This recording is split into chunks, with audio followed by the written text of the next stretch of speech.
Kegudi jungle safari part 2ಗೆ ನಿಮ್ಮೆಲ್ಲರಿಗೂ ಸ್ವಾಗತ. ನಾವಿವತ್ತು ಈವ್ನಿಂಗ್ 3 ನಮ್ಮದು ಸಫಾರಿನ ಸ್ಟಾರ್ಟ್ ಮಾಡಿದ್ವಿ. ಆ್ಯಸ್ ಯೂಶ್ವಲ್ ಸಫಾರಿ ಬಂದುಬಿಟ್ಟು ಮಾರ್ನಿಂಗ್ 6 ಒನ್ ಟೈಮ್ ಇರುತ್ತೆ, ಮತ್ತು ಈವ್ನಿಂಗ್ 3 ಒಂದು ಸಲ ಇರುತ್ತೆ. ಒಂದು ಸಲ ಅಂದರೆ ಎಷ್ಟು ಜನ ಬೇಕಾದರೂ ಹೋಗ್ಬೋದು. ಬಟ್ ನಾವು ಒನ್ ಟೈಮ್ ಹೋಗಿದ್ದು ಬಂದ್ವಿ. ಅದೇ 1 ಅವರ್ ಇರುತ್ತೆ ಸಫಾರಿ ಬಂದುಬಿಟ್ಟು.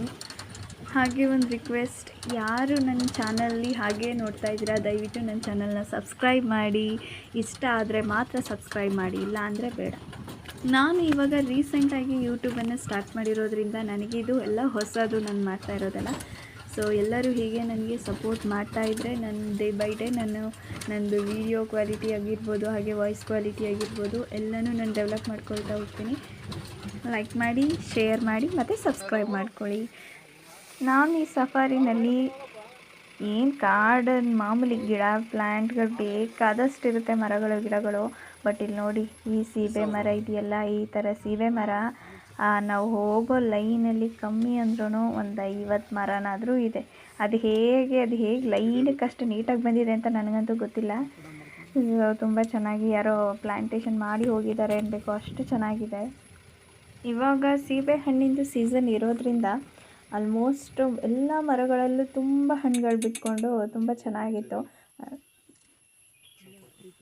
ಹಾಗೆ ನೋಡಿ, ಇದು ನಾವು ನೋಡಿದ್ದಂಥ ಫಸ್ಟು ಇದು ಔಲ್ ಮೀನ್ಸ್ ಗೂಬೆ.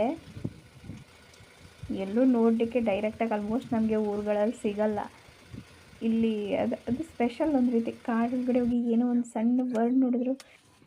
ಇದು ಈಗಲ್. ಸೊ ಸೆಕೆಂಡ್ ನಾವು ನೋಡಿದಂಥ ಬರ್ಡ್ ಇದು. ಸುಮಾರು ಹೊತ್ತು ನಮಗೆ ಸಫಾರಿನಲ್ಲಿ ಕರ್ಕೊಂಡೋದ್ರೆ ಒಂದು ಬರ್ಡ್ ಸಿಕ್ಕಿದ್ರು, ಏನು ಸಿಕ್ಕಿದ್ರೂ ಒಂದು 5 ಮಿನಿಟ್ಸ್ ಅದು ಹೋಗೋ ತನಕನೂ ನಮ್ಮನ್ನು ವೆಯ್ಟ್ ಮಾಡಿ ನಿಧಾನಕ್ಕೆ ಎಲ್ಲನೂ ತೋರಿಸಿ ಕರ್ಕೊಂಡೋಗ್ತಾರೆ. ಅವರು ಡ್ರೈವರ್ ಮಾತ್ರ ಎಕ್ಸ್ಟ್ರಾಡಿನರಿ ಡ್ರೈವಿಂಗು, ತುಂಬ ಚೆನ್ನಾಗಿ ಮಾಡ್ತಾರೆ. ಸೊ ಹಾಗೆ ನೋಡಿ, ಫೈನಲಿ ನಮಗೆ ಇನ್ನೊಂದು ಬರ್ಡ್ ಸಿಕ್ತು. ಇದೇನೇ ಅದು ನಿಜ, ನನಗದು ಏನು ಅಂತ ಗೊತ್ತಿಲ್ಲ ಬರ್ಡ್. ಬಟ್ ತುಂಬ ಅಂದರೆ ನಮಗೆ ನಾರ್ಮಲಾಗಿ ಸಿಗಲ್ವಲ್ಲ, ಅಪರೂಪಕ್ಕೆ ಈ ಥರದ್ದೆಲ್ಲ ನೋಡೋದು ನಮ್ಗೆ ತುಂಬ ಚೆನ್ನಾಗಿ ಅನ್ನಿಸ್ತು. ಸೊ ಇಷ್ಟೇ ಈ ವಿಡಿಯೋ ಆಗಿತ್ತು ಈ ದಿನದ್ದು. Thank you.